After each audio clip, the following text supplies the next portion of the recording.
प्यारे बच्चों, आज के क्लास में हम लोग बिहार बोर्ड के द्वारा जारी किए गए मॉडल सेट का सॉल्यूशन देखेंगे। तो पूरे जोश और जुनून के साथ तैयार हो जाएं और इस सेशन को फटाफट अपने मित्रों के साथ शेयर करें ताकि वो भी लाभान्वित हो सके। बोर्ड के द्वारा ये जारी किए गए मॉडल सेट में कोई ऐसा प्रश्न है ही नहीं स्तरीय कि जिसको शिक्षक बताए। यदि आप क्लासरूम में सही ढंग से अच्छे गुरु के मार्गदर्शन में पढ़े होंगे तो आपको कहीं पर भी डाउट नहीं उत्पन्न होता होगा। फिर भी आपका डिमांड है कि सर इस मॉडल सेट का सॉल्यूशन एक बार सर आप बता दीजिए, तो आपके डिमांड के साथ मैं खड़ा हूं बताने के लिए। तो प्रश्न की श्रृंखला आपके सामने शुरू होगी, उसका जवाब आप मुझे कमेंट बॉक्स में देते चलिएगा। यदि किसी प्रश्न में डाउट हो तो मैं उसका सॉल्यूशन बताते चलूंगा और उसको समझते चलिएगा। प्रश्न से संबंधित कुछ और महत्वपूर्ण हम तथ्यों को भी बताएंगे, उस पर भी आप पूरा फोकस रखिएगा ताकि इससे रिलेटेड कोई प्रश्न आपसे नहीं छूटे। तो चलिए शुरू किया जाए।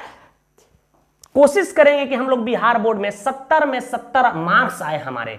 एक भी प्रश्न आपसे गलत नहीं हो। ऑब्जेक्टिव क्वेश्चन जो बिल्कुल आपको 35 बनाना है बेटा, 35 में एक नंबर भी गलत नहीं हो। यदि आप चाहते हैं कि 90 पार जाएं तब थोड़ा सा कठिन मेहनत कीजिए, थोड़ा सा जगिए, थोड़ा सा पढ़िए, ठीक है। Little progress every day adds up to big result. थोड़ा थोड़ा कोशिश कीजिएगा तो आगे बढ़ जाइएगा। तो प्रश्नों की श्रृंखला आपके सामने अब शुरू होने जा रही है। आपके सामने पहला प्रश्न है कि निम्न में से कौन अक्रिस्टलीय ठोस है। देखते देखते बहुत लोग उत्तर सही दे चुके हैं। देखिए, क्रिस्टलीय और अक्रिस्टलीय ठोस में अंतर भी पूछा जाता है। बहुत ही महत्वपूर्ण तथ्य है जो हम लोग सॉलिड स्टेट में देखे थे।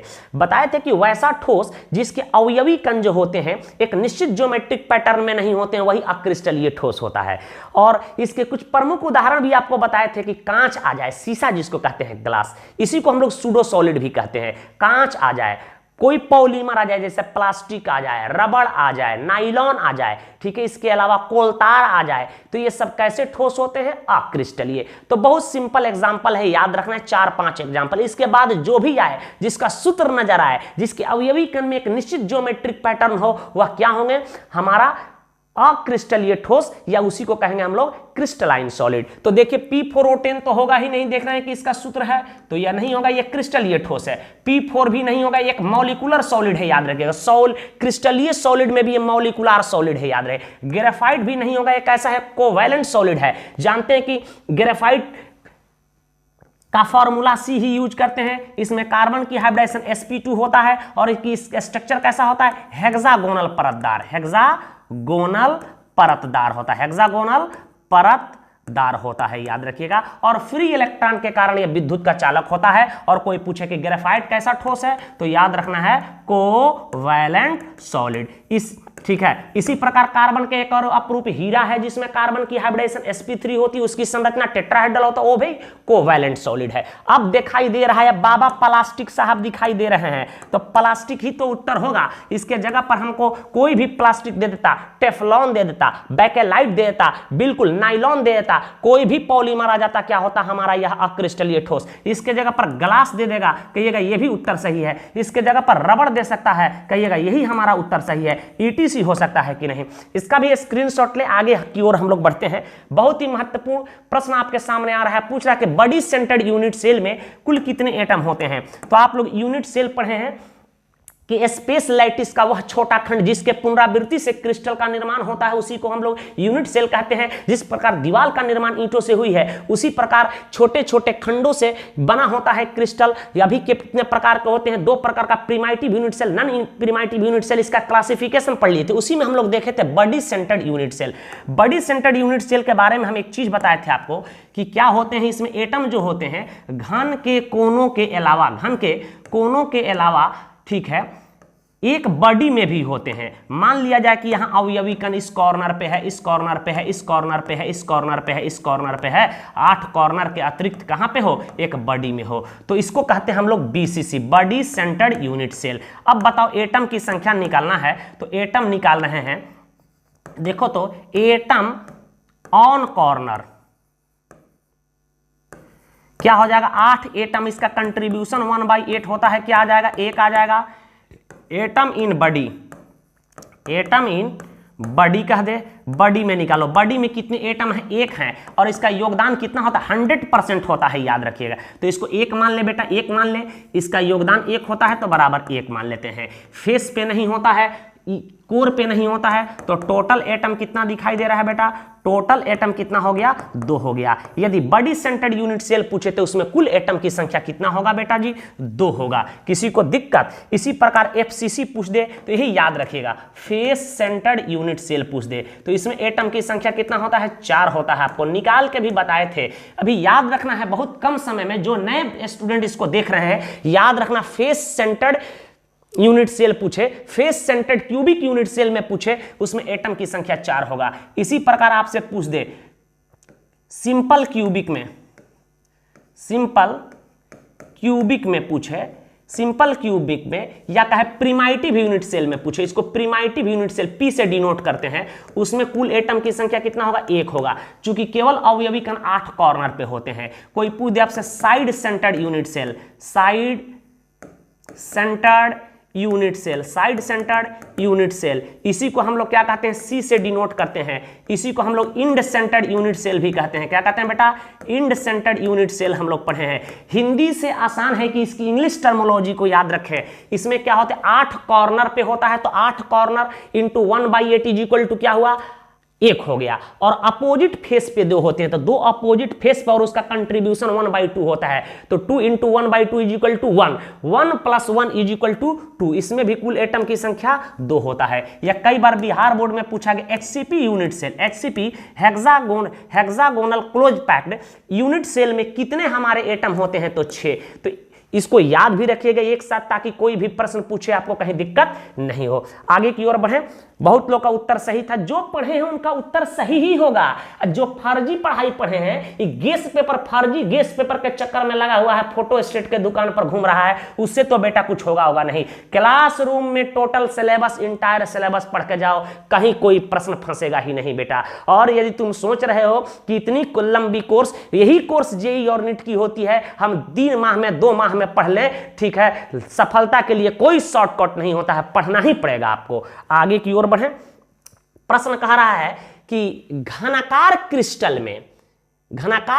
में ब्रेवस जालकों की संख्या होती है। देखिए बहुत लोग का उत्तर गलत आ रहा है। देखिए आप पढ़ क्या है, क्रिस्टल सिस्टम पढ़े हैं, क्रिस्टल सिस्टम पढ़े हैं। क्रिस्टल सिस्टम तो पढ़े हैं, 7 होता है बिल्कुल। कौन कौन होता है आपको बताए थे, सीटी और एचएमटी। और इसमें ब्रेविस जालक पढ़े हैं, ब्रेविस जालक पढ़े हैं, 14 होता है। कुछ लोग 14 उत्तर दे रहे हैं, जो गलत है। यदि कहता कि कुल ब्रेविस जालकों की संख्या तो 14 होता, कुल क्रिस्टल सिस्टम की संख्या, क्रिस्टल तंत्र पूछता तो 7 होता। लेकिन यहां कह रहा है कि क्यूबिक क्रिस्टल सिस्टम, तो क्रिस्टल सिस्टम तो 7 पढ़े ही हैं। कौन कौन पढ़े हैं आप देखिए तो, सीटी और एचएमटी, सीटी और एचएमटी पढ़े हैं। C for cubic, T for tetragonal, O for orthorhombic, R for rhombohedral, S for hexagonal, M for monoclinic, T for triclinic. और इसका मोबाइल नंबर भी रटवाए थे, आपको बताए थे कि इसमें कितने कितने ब्रेविस जालक की संख्या होती है, 32 41 121। मोबाइल नंबर रटवाए थे, कितना रटवाए थे मोबाइल नंबर बेटा जी, 32 41 121। क्लियर है। अर्थात क्यूबिक क्रिस्टल सिस्टम में कुल ब्रेविस जालकों की संख्या 3 होता है। कौन कौन होता है, एक प्रिमाइटिव होता है, एक फेस सेंटर्ड होता है और एक बॉडी सेंटर्ड होता है। ये भी आपको रटवाए थे कि कौन कौन होता है, उसकी भी टेक्निक बताए थे आपको। तो इसका करेक्ट आंसर होना चाहिए 3। बहुत लोग का जवाब गलत है, कुछ शिक्षक लोग भी मिस किए हैं बताने में, 14 मारे हैं। प्रश्न को ध्यान से पढ़ना है, थोड़ा सा घुमा देता है प्रश्न को। आगे की ओर बढ़ रहे हैं, ध्यान दीजिए। आपके सामने प्रश्न दूसरा आ रहा है कि which defects causes decreases in density of a crystal.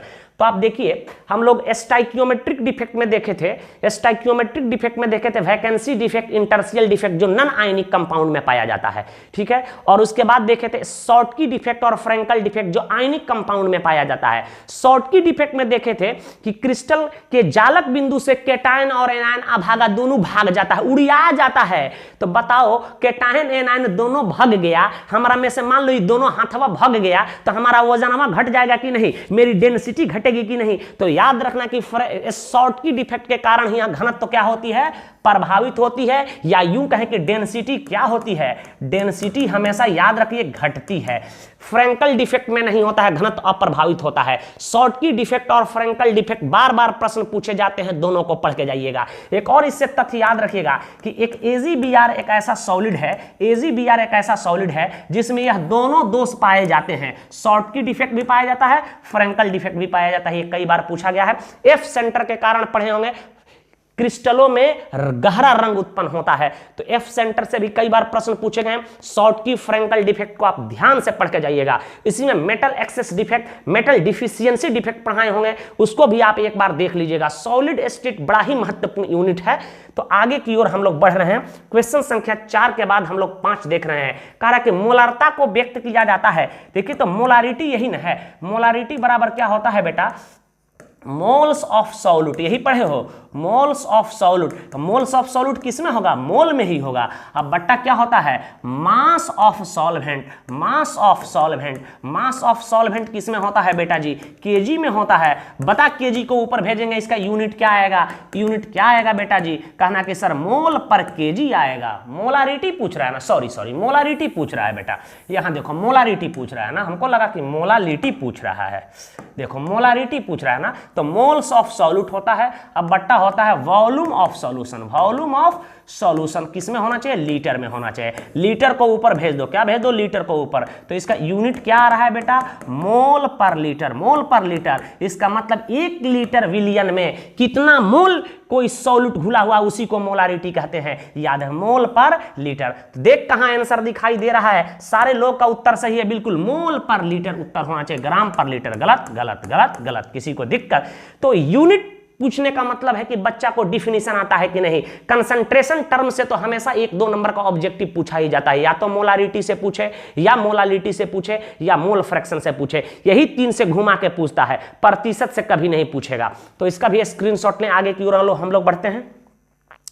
आपके सामने एक और प्रश्न आ रहा है, कह रहा है कि 18 gram glucose is present in 1000 gram of solvent, 1000 gram of solvent कह रहा है। अब देखिए ध्यान से, ठीक है, सॉल्वेंट दे दिया 1000 ग्राम, तो समझ जाना कि मोलालिटी की बात हो रही है। यदि सॉल्यूशन दिया होता तो मोलालिटी की बात होती। The solution is said to be. तो याद रखना कि यदि सॉल्वेंट की बात करें और उसमें कोई सॉल्यूट घुला हो, तो हमेशा हमेशा वहां मोलालिटी की बात होगी, तो उस सॉल्यूशन को कहेंगे। तो पहले यहां देखो मोलर दिया है, यहां मोलर दिया है, तो मोलर वाले को पहले ही काट देना है, इसकी मोलारिटी नहीं निकलेगी, ये इसकी मोलालिटी निकलेगी। इसी दोनों में से कोई उत्तर होना चाहिए। तो मोलालिटी निकालने का फॉर्मूला क्या होता है बेटा, बताओ। मोलालिटी निकालने की फॉर्मूला होता है कि मास ऑफ सॉल्यूट 18 ग्राम बट्टा क्या होता है, molar mass of solute glucose C6H12O6 into volume of mass of solvent in kilogram. यदि ग्राम में दिया है 1000 ग्राम,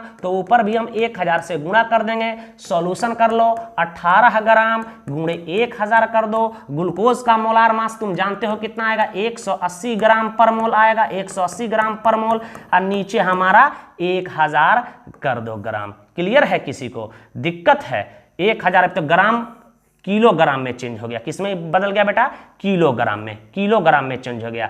ये 1000 से 1000 कटा दो, ये ग्राम से ग्राम कटा दो। अब देखो तो 18 दहा का 180, यहाँ 1/10, ये क्या हो जाएगा, मोल। अभी पर केजी हो जाएगा, मोल पर केजी हो जाएगा। 1 में 10 से भाग देंगे, 0.1 मोल पर केजी, और मोल पर केजी को ही तो हम लोग कहते हैं 0.1 स्मॉल m। मतलब यह कैसा विलयन होगा, 0.1 मोलल सॉल्यूशन होगा। इसी को हम लोग लिख सकते हैं 0.1 मोलल सॉल्यूशन, मोलल सॉल्यूशन लिख सकते हैं। तो इसका सही उत्तर क्या होना चाहिए, 0.1 m सॉल्यूशन होना चाहिए। फॉर्मूला क्लियर है, फॉर्मूला बेस्ट क्वेश्चन से, इसमें कहीं दिक्कत नहीं होगा। इसका भी स्क्रीनशॉट ले। बहुत लोग का उत्तर, मतलब 99% स्टूडेंट सही उत्तर दे रहे हैं कि हमारा उत्तर सही आ रहा है सर।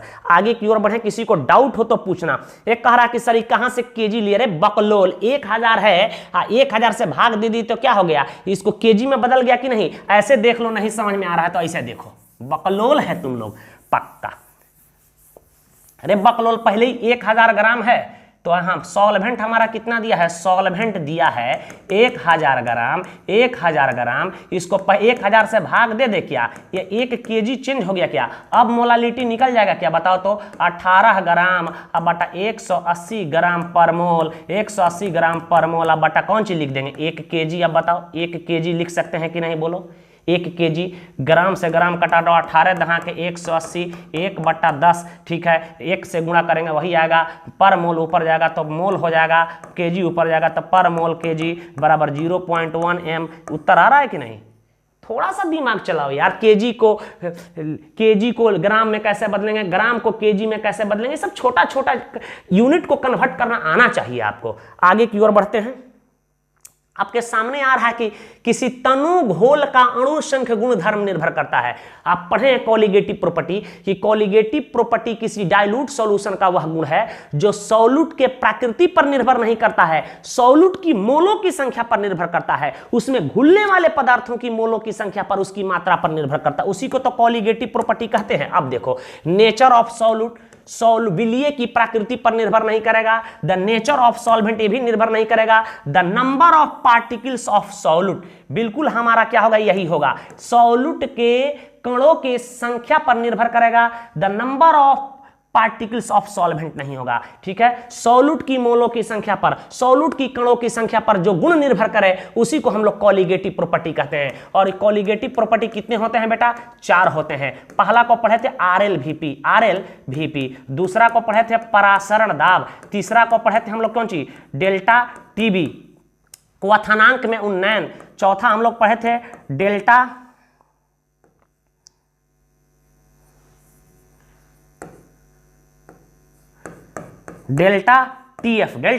TF, हिमांक में अनमन, तो इसके अलावा कोई और कॉलिगेटिव प्रॉपर्टी नहीं हो सकती है। तो मुझे उम्मीद है कि कॉलिगेटिव प्रॉपर्टी आप सही ढंग से पढ़ लीजिएगा, इससे संबंधित राउल का लॉ पढ़ लीजिएगा, इससे लॉन्ग क्वेश्चन हमेशा पूछे जाते हैं, परासरण दाब से छोटे छोटे न्यूमेरिकल टाइप क्वेश्चन भी पूछे जा सकते हैं। तो इसको हम लोग पूरी डिटेल पढ़े हैं अपने क्लासरूम में। तो चलिए आगे की ओर बढ़ते हैं।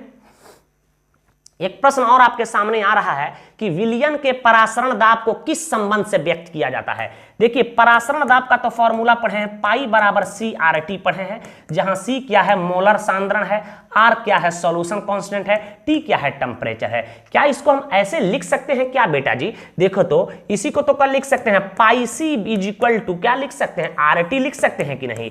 तो बताओ, ये पूछे तो यही तो उत्तर होना चाहिए। तो इसमें देखो तो कौन हमारा आंसर दिखाई दे रहा है, आंसर पाई बराबर CR/T नहीं होगा, पाई C/RT होगा, यही हमारा उत्तर होना चाहिए। स्क्रीनशॉट लो, आगे की ओर बढ़ते हैं। चलो, तो तुम्हारे सामने प्रश्न 9 नंबर आ रहा है कि विद्युत धारा की वह मात्रा जो कॉपर सल्फेट के घोल से 1 मोल कॉपर को मुक्त करती है। तो हम लोग इलेक्ट्रोकेमिस्ट्री में इस तरह की बहुत सारे सवाल को बनाए हैं और बहुत ही महत्वपूर्ण इस तरह के प्रश्न कई बार एग्जाम में पूछे गए हैं। तो देखिए, प्रश्न को समझिएगा। कह रहा है कि यह कॉपर सल्फेट का एक जलीय विलयन है, इससे विद्युत धारा प्रवाहित किया जाए तो 1 मोल कॉपर अर्थात 63.5 ग्राम कॉपर को मुक्त करने के लिए कितनी हमको विद्युत धारा की आवश्यकता पड़ेगी, कितनी विद्युत धारा की आवश्यकता पड़ेगी। तो देखो, कॉपर सल्फेट को जब ही हम इलेक्ट्रोलाइसिस करेंगे यह टूटेगा बेटा, कॉपर +2 पे टूट जाएगा और हमारा SO4 -2 पे टूट जाएगा। क्लियर है। अब देखो होगा क्या, ये कॉपर +2 क्या करेगा, कॉपर +2 ये बताओ ये कितना इलेक्ट्रॉन ग्रहण करेगा। इसकी रिडक्शन की क्रिया कैथोड पर होगी तो क्या होगा, देखो ये 2 इलेक्ट्रॉन ग्रहण कर ले तो क्या बना लेगा, कॉपर मुक्त करेगा, कॉपर मुक्त करेगा। कॉपर कितना मुक्त कर रहा है, 1 मोल कॉपर मुक्त कर रहा है, अर्थात यह 63.5 ग्राम मुक्त कर रहा है। तो 2 मोल इलेक्ट्रॉन आ गया, तो 2 मोल इलेक्ट्रॉन को ही हम लोग 2 फैराडे बोलेंगे। 1 इलेक्ट्रॉन रहता तो 1 फैराडे बोलते हैं, 2 है तो 2 लिख देंगे, इलेक्ट्रॉन है तो यहाँ फैराडे लिख देंगे। इतना कंसेप्ट याद रखिएगा, जितना इलेक्ट्रॉन को हम लोग को देना पड़े, जितना इलेक्ट्रॉन वो ग्रहण करे उतना फैराडे बोलेंगे। तो देख रहे हैं कि 1 मोल कॉपर को मुक्त करने के लिए अर्थात 63.5 ग्राम कॉपर को मुक्त करने के लिए 2 फैराडे हमारे विद्युत की आवश्यकता पड़ रही है। तो इसका सही उत्तर हमारा होना चाहिए 2 फैराडे, ये नहीं होगा, नहीं होगा, नहीं होगा। इस तरह के कोई प्रश्न ऐसा नहीं है जिसका आप जवाब सही से नहीं दे पाए, तो इसको भी नोट कीजिए। आगे की ओर बढ़ते हैं।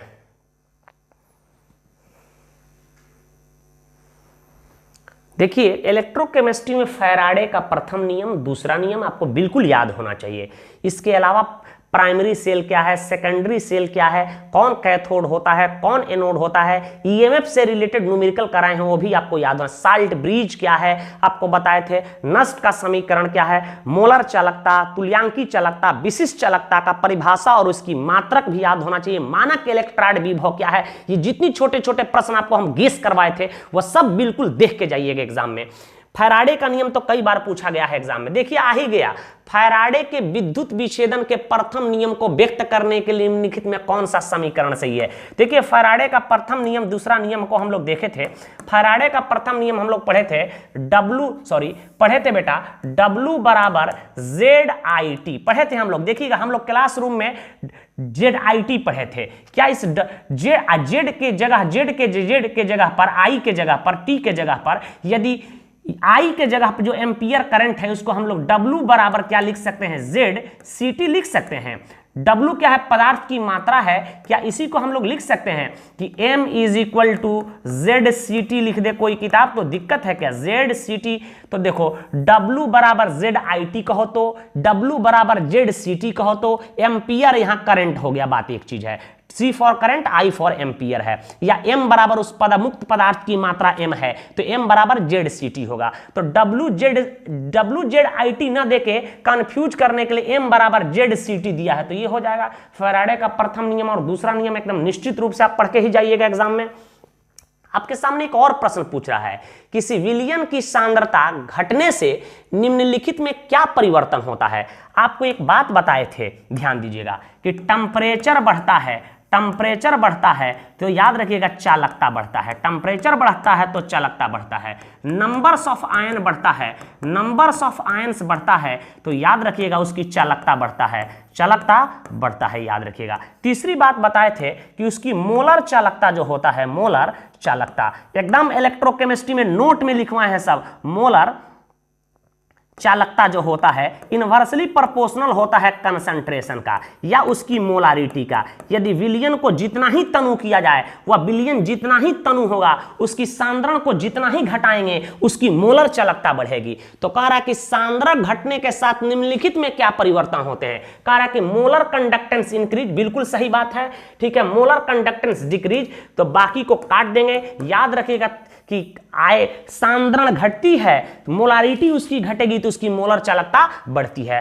ताप बढ़ता है तो किसी आयनिक कंडक्टर की चालकता बढ़ती है। आयनिक कंडक्टर की चालकता तब बढ़ेगी जब उसमें नंबर्स ऑफ आयन बढ़ जाएगी। और याद रखिएगा, कोई मेटालिक कंडक्टर हो, कोई धातु हो, कोई मिश्र धातु हो, तो ताप बढ़ने पर उसकी चालकता घटती है, क्योंकि एटॉमिक वाइब्रेशन उत्पन्न होने लगता है। तो धात्विक चालक का है, मेटालिक कंडक्टर का है, तो ताप बढ़ने पर चालकता घटेगी। यदि कोई आयनिक कंडक्टर की बात कहे तो ताप बढ़ने पर चालकता बढ़ती है, क्योंकि आयनों का वेग बढ़ जाता है, ठीक है। आपको बताए थे तमाम तथ्य का नोटबुक को निश्चित रूप से आपको पढ़ के जाना है। इसका भी स्क्रीनशॉट लें, आगे की ओर बढ़ते हैं। चलिए हम लोग देखते हैं निम्न में से कौन प्राथमिक सेल है। आप जवाब दीजिए कि निम्न में से कौन प्राथमिक सेल होगा। आपको पढ़ाए थे DDM, पढ़ाए थे ड्राई सेल जो होगा वह कैसा होगा, प्राइमरी सेल होगा, ठीक है। D फॉर डेनियल सेल या उसी को कह दे लेक्लांचे सेल, वो भी कैसा होगा, प्राइमरी सेल होगा। और आपको बताए थे DDM, M का मतलब क्या होता है आपको बताए थे मरकरी सेल कह दे। तो ये प्राइमरी सेल, वह सेल जिसको एक बार चार्ज किया जाए उसके बाद उसका पुनः चार्ज न किया जा सके, उसको हम लोग प्राइमरी सेल कहते हैं। और प्राइमरी सेल को याद रखने का एक टेक्निक बताए थे प्राइमरी सेल का, DDM का मतलब होता है ड्राई सेल। क्या होता है, ड्राई सेल होगा। D फॉर का होता है डेनियल सेल होगा, ठीक है। M फॉर होगा मरकरी सेल होगा। मुख्यतः यही पूछे जाते हैं। डेनियल सेल के जगह पर लेक्लांचे सेल भी दे सकता है, आपको कहीं घबराने की जरूरत नहीं है।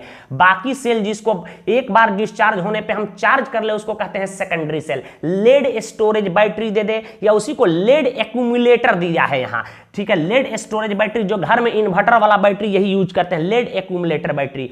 निकल कैडमियम सेल दे दे, लिथियम आयन सेल या लिथियम आयन बैटरी दे। देखिएगा मोबाइल फोन में वही लग रहा है, वो सब सेकेंडरी सेल है। तो हमारा क्या उत्तर होना चाहिए कि निम्न में से कौन प्राइमरी सेल नहीं है? यह प्राइमरी सेल है, याद रखिएगा। तो नहीं होगा। गैल्वेनिक सेल हमारा नहीं होगा, मरकरी सेल नहीं होगा, लेड एक्यूमुलेटर या lead storage battery, lead word आ गया हो तो उसमें याद रखिएगा यह हमारा कौन होता है? सेकेंडरी सेल होता है। इसका भी स्क्रीनशॉट ले लें।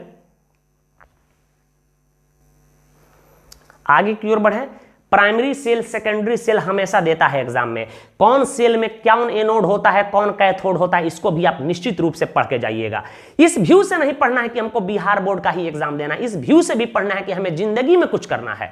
आपके सामने एक और प्रश्न आ रहा है, कह रहा है कि निम्न में से कौन कारक अभिक्रिया के दर को प्रभावित करता है? केमिकल काइनेटिक में हम लोग अभी रिसेंटली इसको पढ़े हैं, अभिक्रिया के दर को कौन कौन प्रभावित करता है। तो आप पढ़े थे अभिक्रिया के दर को कौन कौन प्रभावित करता है। इसका जवाब पहले आप दीजिए कि कौन आंसर होने वाला है। देखिए, अभिक्रिया का दर उसकी कंसंट्रेशन प्रभावित करता है। पहला बात, कंसंट्रेशन बढ़ेगा तो रेट ऑफ रिजेक्शन बढ़ता है, रेट ऑफ रिजेक्शन क्या होता है? बढ़ता है।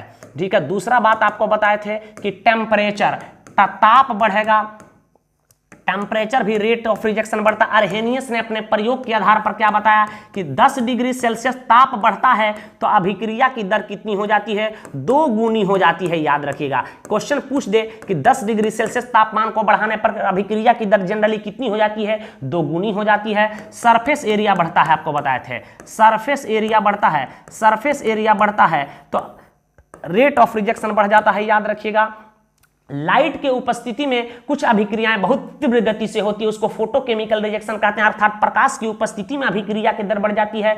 यह पदार्थ की फिजिकल स्टेट पर भी निर्भर करता है। सॉलिड का रिजेक्शन स्लो होगा, लिक्विड का रिजेक्शन थोड़ा फास्ट होगा और गैस का रिजेक्शन बहुत फास्ट होता है, क्योंकि उनके अवयवी कण काफी गतिमान होते हैं और उसमें प्रभावित टक्कर हो जाता है, जिसके कारण उसका रिजेक्शन फास्ट होता है। इसी प्रकार बताए थे रिएक्टेंट के फिजिकल स्टेट पर भी निर्भर करेगा। इसके अलावा आपको ये भी बताए थे कि जो पदार्थ रिजेक्शन में भाग ले रहा है उसके नेचर पर भी निर्भर करेगा। आयनिक कंपाउंड का रिजेक्शन फास्ट होगा, कोवैलेंट कंपाउंड की रिजेक्शन स्लो होगी। आप देखे थे जो भी रिवर्सेबल रिजेक्शन होता है उसमें आप देखे थे हाइबर विधि में अमोनिया बनाने के सिद्धांत में कि दाब को बढ़ा देते हैं तो अभिक्रिया की दर बढ़ती है। उसके लिए भी शर्त बताए थे कब दाब को बढ़ाना है। तो देखो यहाँ ताप बढ़ेगा तो अभिक्रिया की दर बढ़ेगी, प्रेशर पर भी अभिक्रिया की दर प्रभावित होती है।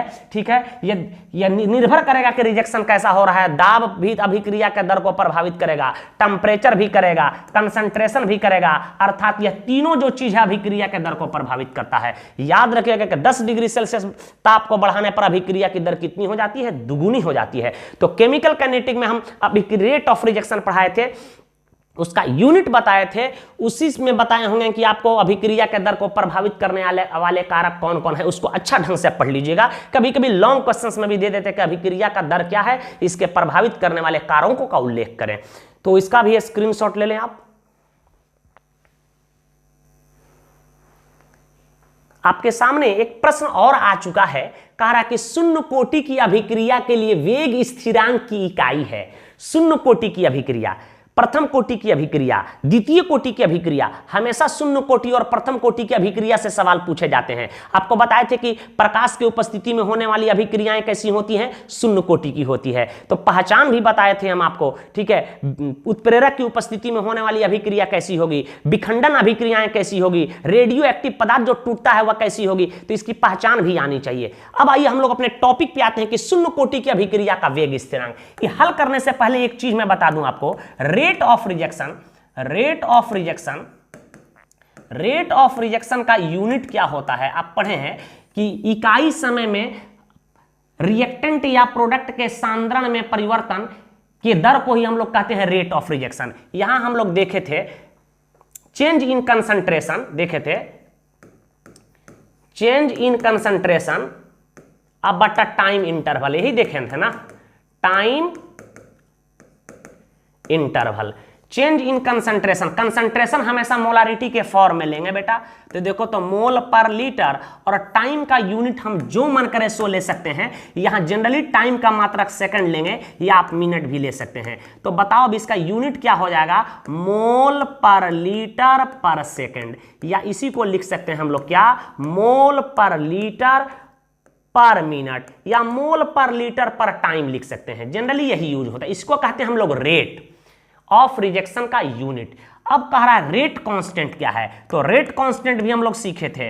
रेट कांस्टेंट क्या होता है बेटा, याद रखिएगा, कंसंट्रेशन क्या होता है, रेट बट्टा कंसंट्रेशन क्या होता है, रेट बट्टा कंसंट्रेशन, नहीं पढ़े थे, रेट बट्टा कंसंट्रेशन का पावर n। यदि n का मान 0 हो तो उसको हम लोग कहेंगे zero order rejection, zero order rejection कहेंगे, याद रखिएगा। ये अल्फा प्लस बीटा का योग होता है। यदि n का मान 1 हो जाए तो उसको हम लोग क्या कहेंगे, फर्स्ट ऑर्डर रिजेक्शन कहेंगे। n का मान 2 हो जाए सेकंड ऑर्डर रिजेक्शन कहेंगे। तो ये सूत्र याद हो तो हम आसानी से यूनिट निकाल सकते हैं। और आसान तरीका बता रहे हैं, यहां तक किसी को दिक्कत है पहले देखते चलिए कि यूनिट निकालते कैसे। शून्य कोटि पूछ दे, प्रथम कोटि पूछ दे, तो रेट कांस्टेंट हमेशा निकालने के लिए पूछे जाते हैं। यहां तक स्क्रीनशॉट ले लें आप, इसको मिटा रहे हैं अभी, यहां ध्यान दीजिए। हमेशा याद रखना है कि हमारा रेट का यूनिट होता है मोल पर लीटर पर सेकंड, यही हम मान के चलेंगे, मोल पर लीटर पर सेकंड। और गैसीय अभिक्रिया हो तो कंसंट्रेशन का टर्म एटीएम में लेंगे, तो जहां मोल पर लीटर है वहां हम एटीएम ले लेंगे। तो कोई पूछे रेट कांस्टेंट की मात्रा क्या होगी, गैसीय अभिक्रियाओं के लिए एटीएम पर सेकंड होगा। अब कह रहा है कि शून्य कोटि के लिए, क्या कह रहा है, शून्य कोटि के लिए, तो बताए यहां शून्य कोटि के लिए, शून्य कोटि के लिए n का मान हम क्या मान लेंगे, 0। तो इसका यूनिट हम निकाल देते हैं। अभी पढ़े हो रेट का मात्रक क्या होता है बेटा, मोल पर लीटर पर सेकंड। कंसंट्रेशन के जगह पर हम पुनः क्या ले लेंगे, मोल पर लीटर, मोल पर लीटर। n का मान क्या यहां रख देंगे, 0। तब बताओ तो किसी भी चीज का पावर 0 होता है तो उसका वैल्यू 1 हो जाता है। तो इसका मात्रक होगा मोल पर लीटर पर सेकंड, पर सेकंड, यही हमारा उत्तर हो जाएगा। तो यहां मिलाओ कौन सा उत्तर आ रहा है, इसको हल करने की एक और टेक्निक हम बता रहे हैं, मोल पर लीटर पर सेकंड, यही हमारा उत्तर आ रहा है। शॉर्ट टेक्निक बता रहे हैं। यदि प्रथम कोटि कहता तो यहां 1 लिख देते, द्वितीय कोटि कहता तो 2 लिख देते, तृतीय कोटि कहता तो 3 लिख देते। अब देखो इसको शॉर्ट nवें कोटि के लिए हम निकाल के एक फॉर्मूला बता रहे हैं। nवें कोटि के लिए हम कैसे निकालेंगे, nवें कोटि के लिए पूछ दे तो हम कैसे यूनिट को निकालते हैं, याद रखिएगा। nवें कोटि का के लिए इसी फॉर्मूला का आप यूज करते रहेगा। रेट कांस्टेंट का यूनिट हम कैसे निकालेंगे, देखिए यह याद रखना है आपको कि मोल 1 माइनस n लीटर n-1 पर सेकंड। बस अब जो कोटि का है उसमें n का मान हम 1 रख देना है, 1 रख देना है। प्रथम कोटि का है, शून्य कोटि का है तो 0 रख देना है, द्वितीय कोटि का है तो यहाँ n का मान 2 रख देना है। यदि आपसे कह दे कि बताओ प्रथम कोटि का यूनिट निकालो फर्स्ट ऑर्डर रिजेक्शन के लिए, ठीक है, फर्स्ट ऑर्डर प्रथम कोटि के लिए, फर्स्ट ऑर्डर रिजेक्शन के लिए रेट कांस्टेंट k का यूनिट, रेट कांस्टेंट को k का यूनिट निकालो। तो अभी n का मान यहां क्या रख देते हैं, 1 रख दें। तो बताओ तो यहां मोल है, मोल 1 माइनस n है, तो 1 माइनस 1 माने 1 माइनस 1 कर दें।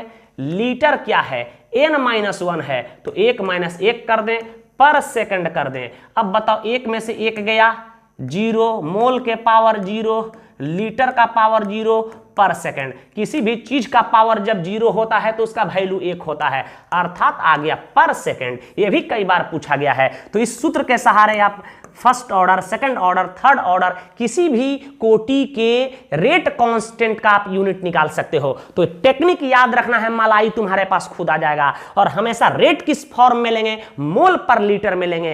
टाइम किस में लेंगे, सेकंड में लेंगे। टाइम सेकंड में ना दिया हो तो टाइम के जगह पर टाइम लिख देंगे। ऑप्शन में मिनट दिया हो तो मिनट ले लेंगे, लेकिन समय का यूनिट हम लोग सेकंड ही इस्तेमाल करेंगे। क्लियर है? इसका भी स्क्रीनशॉट लो, आगे की ओर बढ़ते हैं। चलिए हम लोग नेक्स्ट प्रश्न को देखते हैं। देखिए समझने वाला प्रश्न, न्यूमेरिकल टाइप क्वेश्चंस दिया है। अभी तो इसको हाल ही में हम लोग देखें इस तरह के प्रश्न। कह रहा है कि यदि प्रथम कोटि की अभिक्रिया 32 मिनट में 75% पूरी हो जाती है, समझिएगा इसको, तो इसके 50% पूरा होने में कितना समय लगेगा। ऐसे प्रश्न को हमेशा लॉन्ग क्वेश्चंस के तौर पे या फिर शॉर्ट क्वेश्चन में पूछना चाहिए। लेकिन अब आपके दिमाग में आ रहा होगा अब इसको बनाएंगे कैसे। आंसर तो रट लिया, कोनो 8 मिनट रटा है, कोनो 24 मिनट, कोनो 16 मिनट, कोई 20 मिनट, अलग अलग उत्तर मार रहा है। कुछ तो रट ही लिया है ऑप्शन, रटने की जरूरत नहीं, पहले शॉर्ट टेक्निक सीखो। यहां फर्स्ट ऑर्डर रिजेक्शन के लिए याद रखना, फर्स्ट ऑर्डर रिजेक्शन के लिए, फर्स्ट ऑर्डर रिजेक्शन की बात हो यदि, याद रखिएगा, और कहे कि 50% को कंप्लीट होने में, टी 50% को कंप्लीट होने में कितना समय लगेगा। तो एक ट्रिक को याद रखिएगा, ठीक है, ध्यान दीजिएगा। टी 75% डिवाइडेड बाई हम लोग 2 कर देते हैं, तो टी 75 को कंप्लीट होने में 32 मिनट समय लगता है, डिवाइडेड बाई 2 कर दो, आंसर आना चाहिए हमारा 16 मिनट। तो उत्तर तो हमारा 16 मिनट सही है। इसको लॉन्ग प्रोसेस से जो हम लोग सीखे थे उसके माध्यम से देखेंगे कि इसको कैसे बनाएंगे। इसका स्क्रीनशॉट पहले ले लो, 16 मिनट तो रट ही गए हो, ठीक है, मार रहा है सब 16 मिनट, ठीक है, ये कहां से सब मार रहे हो भाई, 16 मिनट बना के मार रहे हो कि याद कर गए हो कहीं से। चलो यहां देखो तो इसको हल कैसे करेंगे, स्क्रीनशॉट ले लियो इसका, आगे की ओर बढ़ते हैं। देखो इसको एक समीकरण पढ़े थे, integrated equation for first order rejection, कई बार पूछा भी जाता है। आपसे कोई पूछ दे कि फॉर फर्स्ट ऑर्डर के लिए क्या ये इक्वेशन सीखे हैं कि नहीं, फॉर फर्स्ट ऑर्डर रिजेक्शन के लिए, फर्स्ट ऑर्डर रिजेक्शन के लिए ये बात याद रखिएगा। ये समीकरण हम लोग देखे थे, पूछा भी है कि इसका फर्स्ट ऑर्डर रिजेक्शन का इंटीग्रेटेड समीकरण क्या होता है, ठीक है। अब देखिए यही समीकरण पढ़े थे, k is equal to 2.303 t log a upon a minus x पढ़े थे। देखिए तो इस समीकरण कहीं पढ़े थे, अब इसी के सहारे हम इसको हल करेंगे। बस इस समीकरण में वैल्यू पुट करना है, हमारा उत्तर आएगा। log 1 log 2 log 3 log 4 का मान याद होना चाहिए, नहीं तो सवाल में देता है, नहीं भी दिया है तो घबराने की जरूरत हमको नहीं है। यहां देखिएगा हमारा ए क्या मानते हैं, हमेशा 100%। इनिशियल कंसंट्रेशन हमेशा किसी चीज का 100 होता है, कह रहा है कि 75% पूरा होने में 32 मिनट का समय लग जाता है। तो a माइनस एक्स क्या है, 100 माइनस तो 75 घटा देंगे ना, तो 25 आ जाएगा हमारा, और इस पूरा होने में t कितना लगता है, 32 मिनट लगता है। तो क्या इस वैल्यू को इस समीकरण में पुट कर दें क्या, किसी को दिक्कत है क्या, किसी का पापी मन में कोई सवाल आ रहा है तो पूछना हमसे कि सर दिक्कत हो रहा है यहाँ तुमको। अब बताओ तो k यहाँ पुट कर देते हैं 2.303 t के जगह पर 32, यहां लॉग कर देते हैं, a का वैल्यू यहां कर देते हैं 100, यहां कर देते हैं 25, 25 चौका 100, क्या इसको लिख सकते हैं 2.303 32, यहां log 4 हम चूंकि जानते हैं कि log 4 का मान होता है 0.602, पुट कर दे क्या इसको, k इज इक्वल टू क्या आ रहा है बेटा 2.303 32, यहां log 4 का मान हमारा आ जा रहा है कितना 0.602। क्लियर है। अब देखो हम लोग क्या कर रहे हैं, दूसरा सवाल का दूसरा पोर्शन को समझना है कि अब क्या कह रहा है सवाल कह रहा है कि इसको 50% को कंप्लीट होने में कितना समय लगेगा। तो अब ए मान लेते हैं, उसका इनिशियल कंसंट्रेशन हमारा 100 और कह रहा है कि 50% को कंप्लीट होने में कितना समय लगेगा। ए माइनस एक्स बराबर क्या मानते हैं, 100 माइनस 50 बराबर 50।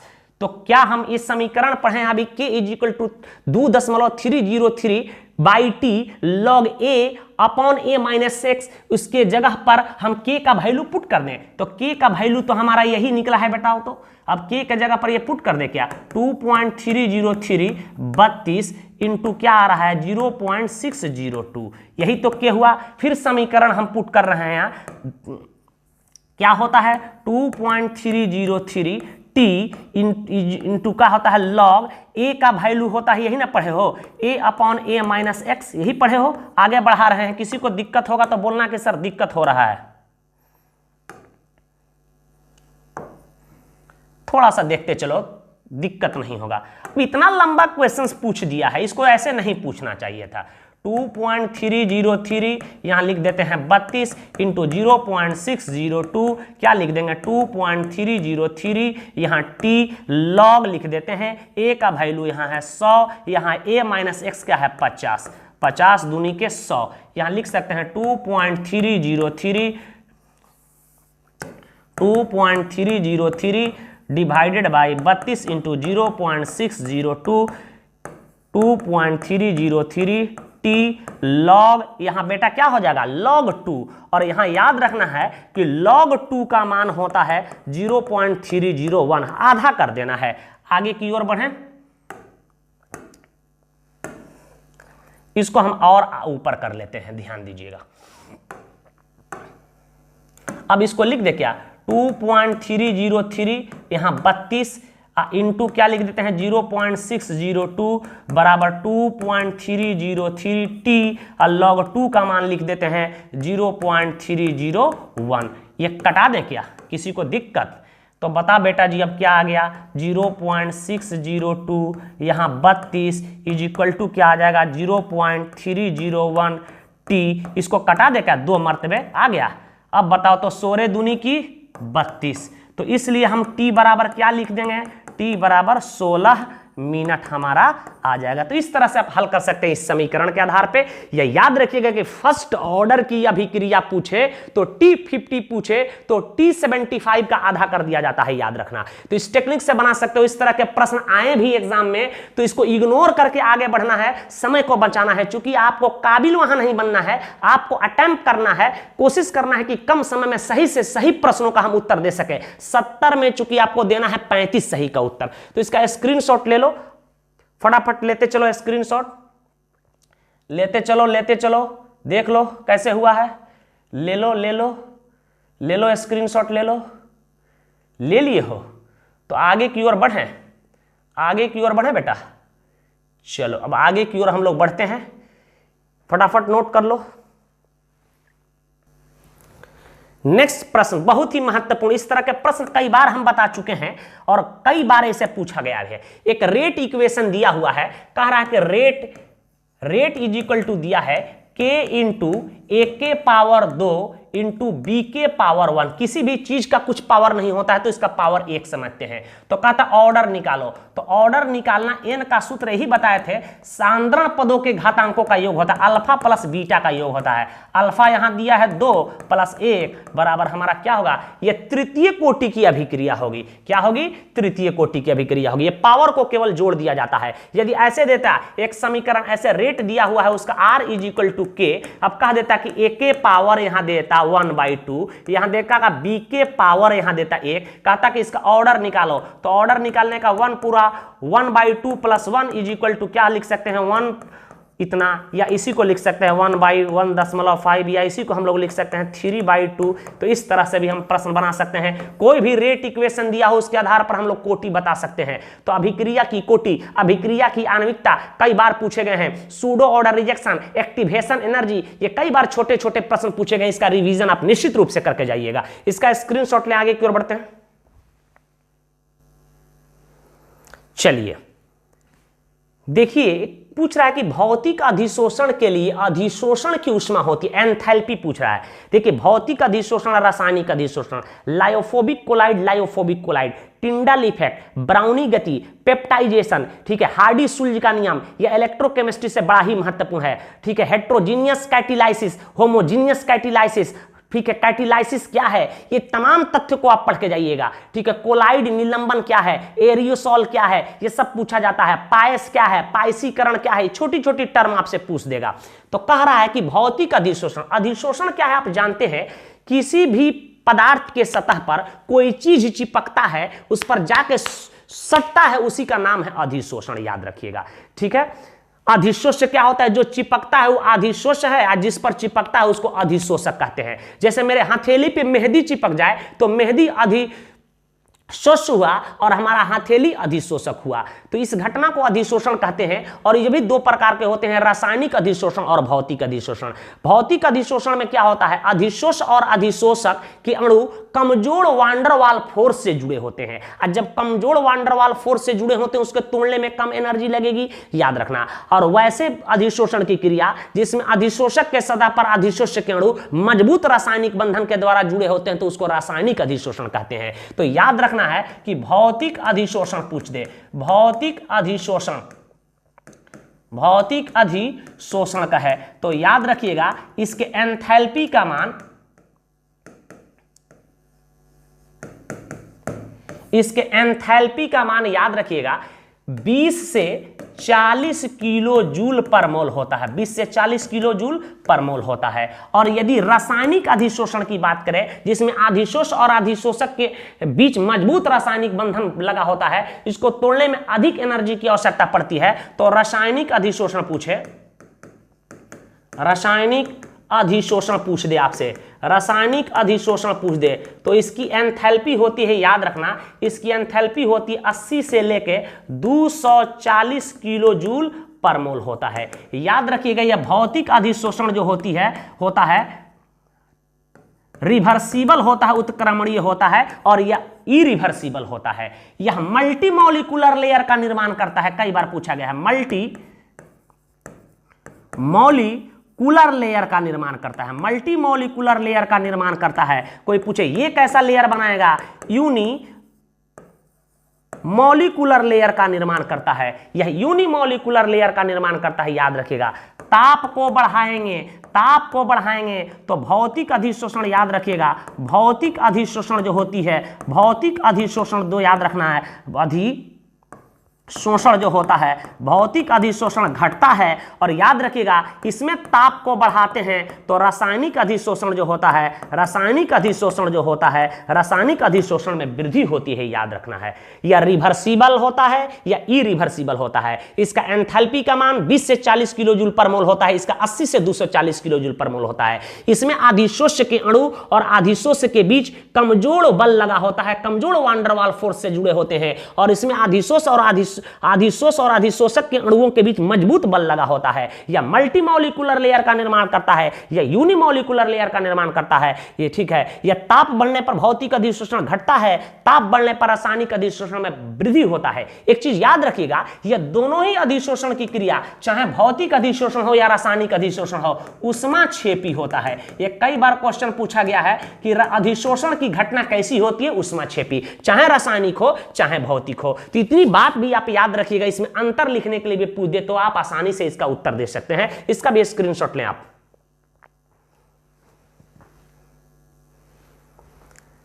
चलिए इसको देखिए, इसका जवाब दीजिए। जो पदार्थ जल के पृष्ठ तनाव को कम कर देता है कहलाता है। जब सोप एंड डिटर्जेंट पढ़ लेते तो वहां बताए थे सरफेक्टेंट, पृष्ठ कारक क्या है, वह पदार्थ जो जल में मिलाने पे जल के पृष्ठ तनाव को घटाता है, जिसमें सफाई करने का गुण होता है, उसी को हम लोग सरफेक्टेंट कहते हैं। और इसमें क्या होता है, सोप एंड डिटर्जेंट, तो इलेक्ट्रोलाइट होगा नहीं, नॉन इलेक्ट्रोलाइट होगा नहीं, कैटेलिस्ट का तो काम है अभिक्रिया के दर को बढ़ाना घटाना, सरफेक्टेंट होगा। इसके जगह पर साबुन और डिटर्जेंट दिया होता तो हमारा उत्तर सही होता। इसका भी स्क्रीनशॉट लें। आगे की ओर बढ़ते हैं। निम्न में से कौन जल में कोलाइडी विलयन का निर्माण करता है? नमक को घुलाएंगे तो ट्रू सॉल्यूशन हो जाएगा, ग्लूकोज को घुलाएंगे ट्रू सॉल्यूशन होगा, बेरियम नाइट्राइड को घुलाएंगे ट्रू सॉल्यूशन होगा, स्टार्च को घुलाएंगे, यह क्या होता है, ग्लूकोज का बहुलक होता है। स्टार्च को यदि मिला दिया जाए जल में, ठीक है, जैसे दूध में हॉर्लिक्स को मिलाते हैं, पानी में हॉर्लिक्स को मिलाइएगा, ठीक है, तो याद रखिएगा वह किसका होगा, यह कोलाइडी विलयन होगा। तो हमारा उत्तर स्टार्च होना चाहिए। स्टार्च के बारे में तो हम लोग पढ़ चुके हैं, यही जानवर प्लांट के शरीर में टूट करके एनर्जी प्रदान करता है। और एनिमल स्टार्च जिसको ग्लाइकोजेन कहते हैं, जब हम लोग फास्टिंग रहते हैं, बीमार पड़ते हैं, तो उस दौरान हमारे शरीर में वह कार्बोहाइड्रेट है जो टूट करके एनर्जी प्रदान करता है। कार्बोहाइड्रेट में डिटेल हम लोग अध्ययन किए थे, स्पष्ट है। तो इसका भी स्क्रीनशॉट लें आप, आगे की ओर बढ़ रहे हैं। चलिए देखिए, निम्न में से कौन पायसी कारक है? देखिए कोलाइड, जब कोलाइडी विलयन हम लोग देखे थे या देख रहे थे, उसको आपको पीडीएफ नोट्स भी हम प्रोवाइड कर दिए थे, वहां आपको बताए थे पायस क्या है, एक कोलाइडी तंत्र है जिसमें परिक्षिप्त परावस्था और परिक्षेपण माध्यम दोनों ही द्रव होते हैं। परिक्षिप्त परावस्था क्या है, याद रखिएगा, जिस प्रकार सॉल्यूशन में हम लोग सॉल्यूट कहते थे, अरे घुलने वाला कोई चीज तो उसको सॉल्यूट, और घुलाने वाला कोई चीज उसको सॉल्वेंट कहते थे। उसी प्रकार याद रखिएगा, जब कोलाइडी विलयन की बात हो तो जो चीज मिलता है, घुलता है, फैलता है जाके, उसको हम लोग कहते हैं परिक्षिप्त परावस्था, और जिसमें वह मिलता है उसको कहते हैं परिक्षेपण माध्यम, माने सॉल्यूट और सॉल्वेंट। याद, जब माध्यम कहें तो सॉल्वेंट दिमाग में घुस जाना चाहिए कि जिसमें मिल रहा है उसको माध्यम, और जो मिल रहा है उसको परिक्षिप्त परावस्था कहेंगे। तो वैसा कोलाइडी तंत्र जिसमें परिक्षिप्त परावस्था और परिक्षेपण माध्यम दोनों ही द्रव होते हैं, वही होता है पायस। ठीक है, जैसे इसका सबसे प्रमुख उदाहरण है, याद रखिएगा, पायस, मिल्क है सबसे अच्छा उदाहरण। ये भी दो प्रकार का होता है, तेल में जल का पायस और जल में तेल का पायस, याद रखिएगा। और पायस बनाने की क्रिया को पायसीकरण कहते हैं, इमल्सिफिकेशन कहते हैं। तो कह रहा है कि इमल्सिफायर कौन है, वह पायस बनाने में जो चीज सहायक होता है वह इमल्सिफायर होता है। इसमें इमल्सिफायर में कौन कौन पदार्थ होते हैं, याद रखिएगा, सोप होता है, डिटर्जेंट होता है, डिटर्जेंट होता है, ठीक है। इसके अलावा बेटा याद रखिएगा सोप हुआ, डिटर्जेंट हुआ, इसके अलावा हम लोग इसमें ले सकते हैं जिलेट। सोप डिटर्जेंट के अलावा हम लोग बहुत सारे पदार्थ यूज करते हैं इसमें। तो ऑप्शन में देख लो कि सोप दिया है, ऑयल दिया है, सोडियम क्लोराइड दिया है, वाटर दिया है। तो हमारा वाटर तो होगा ही नहीं, सोडियम क्लोराइड नमक तो होगा ही नहीं, ऑयल नहीं है। हमारा आंसर क्या होना चाहिए? सोप होना चाहिए। विमल्सिफायर कहते हैं इसको, पायसी कारक, ठीक है, याद रखिएगा। तो मिल्क किसका उदाहरण है? कभी कभी पूछ देता है, एक प्रकार का पायस है। किसका है? पायस है। कोई पूछे कि पायसी कारक क्या है, इमल्सिफायर क्या है, तो सोप होता है, डिटर्जेंट होता है जो पायस को बनाने में सहायता प्रदान करता है।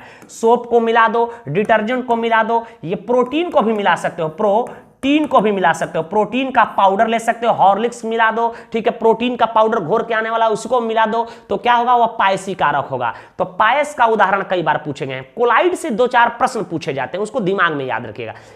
लिक्विड कोई जाके गैस में मिले तो उसको हम लोग कहते हैं एरोसॉल कहते हैं। एरोसॉल का प्रमुख उदाहरण है हमारा फॉग, कोहरा, कुहासा, याद रखिएगा। तो कुहासा किसका उदाहरण है? बादल किसका उदाहरण है? स्मोक किसका उदाहरण है? हवा, धुआं जो हवा में हम लोग मिलाते हैं ये भी एरोसॉल का उदाहरण है। तो कई बार पूछ देता है, पूछ देगा कि बताइए कुहासा किसका उदाहरण है? कुहा एरोसॉल है। हवा में धुआं का मिलना यह भी किसका उदाहरण है? याद रखिएगा, ये भी एरोसॉल का उदाहरण है। कभी कभी इससे प्रश्न पूछे जाते हैं ऑब्जेक्टिव टाइप। तो सरफेस केमिस्ट्री से 2-4 प्रश्न की तैयारी निश्चित रूप से हो जाना चाहिए। भौतिक अधिशोषण, रासायनिक अधिशोषण, लायोफोबिक कोलाइड, लायोफिलिक कोलाइड, इसके अलावा आपको हेट्रोजीनियस कैटालाइसिस, होमोजीनियस कैटालाइसिस आपको जानकारी होनी चाहिए। उत्प्रेरक क्या है इसकी जानकारी होनी चाहिए। इसके साथ ही आप पेप्टाइजेशन क्या है, पेप्टीकरण किसे कहते हैं, हार्डी-सुल्ज का नियम, कौन आयन किसी को ज्यादा स्कंदित करेगा, कौन किसको कम स्कंदित करेगा। गोल्ड नंबर पढ़ाए होंगे, रक्षी कोलाइड के बारे में हम बताए हैं। गोल्ड नंबर किसका अधिक होता है? जिलेटिन की गोल्ड नंबर सबसे कम होता है, स्टार्च की गोल्ड नंबर सबसे अधिक होता है। ये ऑब्जेक्टिव डायरेक्ट पूछे जाते हैं, तो गोल्ड नंबर को भी देख लीजिएगा आप। आगे की ओर हम लोग बढ़े, इसका स्क्रीनशॉट ले लो। चलो नेक्स्ट प्रश्न जल्दी जल्दी करो। Calamine is an ore of which of the following metal. तो केलामाइन के बारे में तुम पढ़े हो। केलामाइन भाई, केलामाइन का सूत्र बताओ, ठीक है, ZnCO3 होता है। बताओ इसमें कौन धातु दिखाई दे रहा है? जिंक। तो ये किसका होगा भाई? जिंक का ही तो अयस्क होगा। सूत्र अयस्क खनिज का पूरा याद होना चाहिए। नेक्स्ट प्रश्न का जवाब दो। मॉन्ड प्रोसेस के द्वारा किस धातु का शुद्धिकरण किया जाता है? जवाब दो, जवाब दो कमेंट बॉक्स में। मॉन्ड प्रोसेस, मॉन्ड प्रोसेस, सारे लोग का उत्तर सही, बिल्कुल सही। अरे जो पढ़ा होगा वही तो उत्तर देगा। मॉन्ड प्रोसेस के द्वारा निकेल का शुद्धिकरण किया जाता है। निकेल का शुद्धिकरण किया जाता है, पिछले ही ऑब्जेक्टिव सेक्शन में इसको कवर किए हैं। निकेल का शुद्धिकरण ये एक प्रकार का है वेपर फेज रिफाइनिंग विधि है। अशुद्ध निकेल को कार्बन मोनोऑक्साइड से रिजेक्शन करा के निकेल टेट्राकार्बोनिल बना लेते हैं और उसको विघटित करने के बाद शुद्ध निकेल प्राप्त किया जाता है। इस प्रक्रिया को ही मॉन्ड प्रोसेस कहा जाता है। किसी को ऐतराज? स्क्रीनशॉट लो, आगे की ओर बढ़ते हैं। जल्दी जल्दी इस सेशन को कंप्लीट कीजिए, जवाब दीजिए। तो थर्माइट विधि, जिसको हम लोग कहते हैं थर्माइट प्रोसेस या इसी को एल्यूमिनोथर्मिक प्रोसेस कहते हैं, में कौन सा रिड्यूसिंग एजेंट यूज होता है? जवाब दीजिए, जवाब दीजिए आप लोग सभी लोग। तो आप एल्यूमिनोथर्मिक विधि पढ़े हैं कि क्रोमियम के ऑक्साइड के मैग्नीशियम के ऑक्साइड का रिडक्शन जब किसके द्वारा करते थे? एल्युमिनियम के द्वारा। तो उसी को कहते थे थर्माइट प्रोसेस या एल्यूमिनोथर्मिक विधि। सबका उत्तर डी सही हो रहा है। आगे की ओर बढ़ते हैं। कह रहा कि लोहा धातु के निष्कर्षण के दौरान या दरमियान निम्नलिखित में कौन धातु मल के रूप में प्राप्त होता है? तो लोहा, तांबा, एल्युमिनियम का निष्कर्षण आपको पढ़ जाना है। आपको उसमें जब बात्या भट्ठी में हम बताए थे स्लैग फॉर्मेशन में, स्लैग फॉर्मेशन ये कब होता है बेटा? 1270 केल्विन तापमान पर या 1200 से लेकर 1570 केल्विन तापमान पर।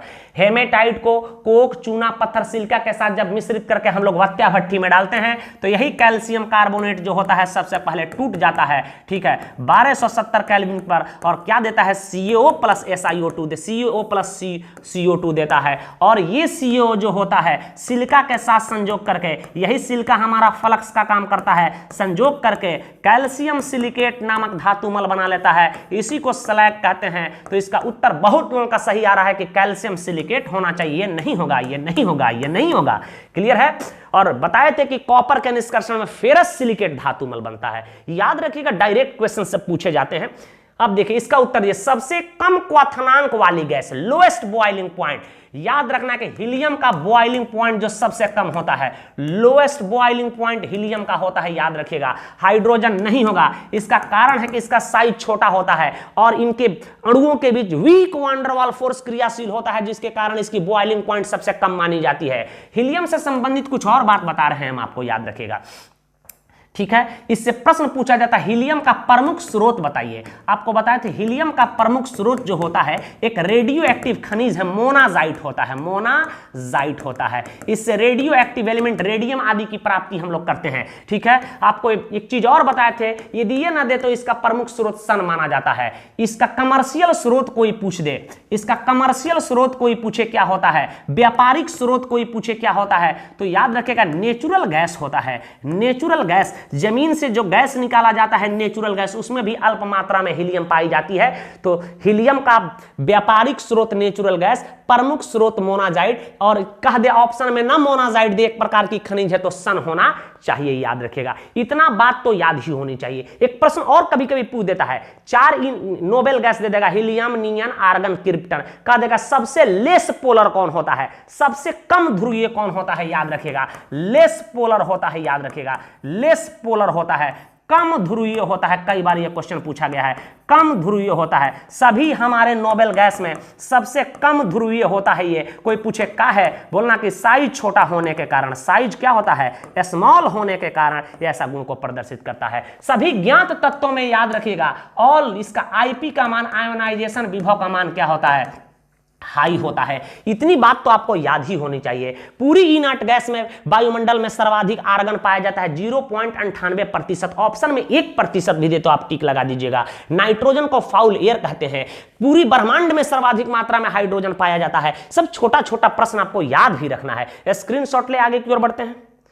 कह रहा कि निम्नलिखित में कौन हाइड्रोजन बॉन्ड बनाता है। देखिए हाइड्रोजन बॉन्ड कौन बनाएगा, एच बॉन्ड वही बनाता है। एच बॉन्ड बनाने की हम ट्रिक बताए थे आपको, एच बॉन्ड बनाने की ट्रिक बताए थे। बोलो, फोन होना चाहिए, उस कंपाउंड में फोन होना चाहिए और हेड फोन होना चाहिए। इसको रटने की तरीका है फोन, हम इसमें क्या जोड़ना है, एच फॉर होता है हेड फोन, हेड फोन होता है, हेड फोन होता है। अरे तबे तो रजाई में लुका कर हेलो हेलो करोगे, हेड फोनवा में हेडवा फोनवा लगा लोगे। तो बताओ उस यौगिक में फ्लोरीन होना चाहिए, ऑक्सीजन होना चाहिए, नाइट्रोजन होना चाहिए और शर्त है इसी के साथ हाइड्रोजन जुड़ा होना चाहिए। तो वह एक प्रकार का बॉन्ड बनाएगा अपने अणुओं के बीच, जिसको हम लोग कहते हैं एच बॉन्ड। अब देखो तो एच बॉन्ड कौन बनाएगा, और जो एच बॉन्ड बनाएगा वैसे कोवैलेंट कंपाउंड जो एच बॉन्ड बनाते हैं वही पानी में घुलते हैं। अब देखो इसके पास फोन है, एन के पास फोन है, माने नाइट्रोजन है, हेड फोन है, ये एच बॉन्ड बनाएगा। कह रहा है कौन नहीं बनाएगा, यहाँ फोन है मतलब ऑक्सीजन है, इससे हाइड्रोजन जुड़ा है, ये एच बॉन्ड बनाएगा। बिल्कुल गलत बात है। यहाँ देख रहे हैं कि फोन है, फ्लोरीन है, या उसी से एक हेडफोन जुड़ा हुआ है, हेलो हेलो करेगा मैंने एच बॉन्ड बनाएगा। देख रहे हैं इसके पास हेडफोनवा है लेकिन फोनवा नहीं है, बेचारे के पास फोनवा है, हेडफोनवा है लेकिन फोनवे नहीं है, तो एच बॉन्ड नहीं बनाएगा। तो इस तरह से आप आसानी से उत्तर दे सकते हैं। इस तरह के तो प्रश्न आप क्लास में बेसिक में भी पढ़े होंगे। आगे की ओर बढ़ते हैं। कह रहा कि ऑक्सीजन और ओजोन है, तो आपको बताए थे ओजोन क्या है, ओजोन ऑक्सीजन का ही क्या है, अपरूप है, अपरूप है। बताए थे ओजोन का एक नया अपरूप खोजा गया है, O4 भी। तो ओजोन क्या है, ऑक्सीजन का अपरूप है। इसको क्षय कौन कौन करता है, कार्बन टेट्राक्लोराइड करता है, क्लोरोफ्लोरोकार्बन करता है, और कौन करता है, सुपरसोनिक हाइड्रो से निकला हुआ NO करता है, इसको क्षय करता है। इसको ओजोन क्षय के नाम से हम लोग जानते हैं। स्क्रीनशॉट लो, आगे की ओर बढ़ते हैं। कह रहा है निम्नलिखित में से कौन द्विभाषिक अम्ल है, डाई बेसिक एसिड पूछ रहा है। कुछ लोग यहाँ 3 हाइड्रोजन देख के कंफ्यूज हो जाएंगे, ट्राई बेसिक एसिड, यहाँ 3 देख के समझेंगे ट्राई बेसिक एसिड, यहाँ 1 देख के समझेंगे मोनो बेसिक एसिड, और NH3 तो यह बेस है। तो अब प्रश्न तो कहेंगे कि ऑप्शन गलत है। आपको बताए थे कि यही P डबल बॉन्ड OOH, यहाँ देखो OH, यहाँ H, इसमें POH बॉन्ड कितना है बेटा, 2 है, तो यह डाई बेसिक एसिड होगा, डाई बेसिक एसिड होगा।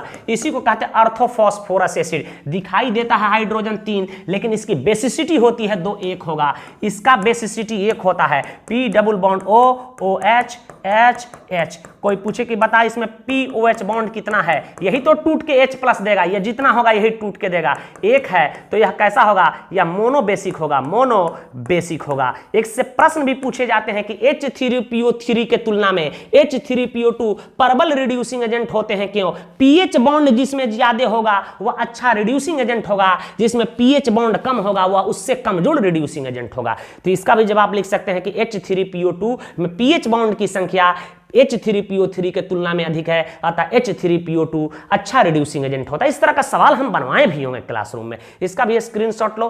क्यों होगा? कोई पूछे बोलना इसमें पीएच बॉन्ड POH बॉन्ड 2 है, यही टूट के H+ देगा, यही टूट के H+ देगा, तो 2 ही टूट के H+ देता है, अर्थात यह डाई बेसिक एसिड होगा। यह 3 देखने से नहीं होता है, यह कंफ्यूज करने के लिए देता है। यही 3 तो एसिड है, एक H3PO3 है, एक H3PO2 है और एक बोरिक एसिड है, जिसमें हाइड्रोजन दिखाई देते हैं कुछ और उसकी बेसिसिटी होती है कुछ और।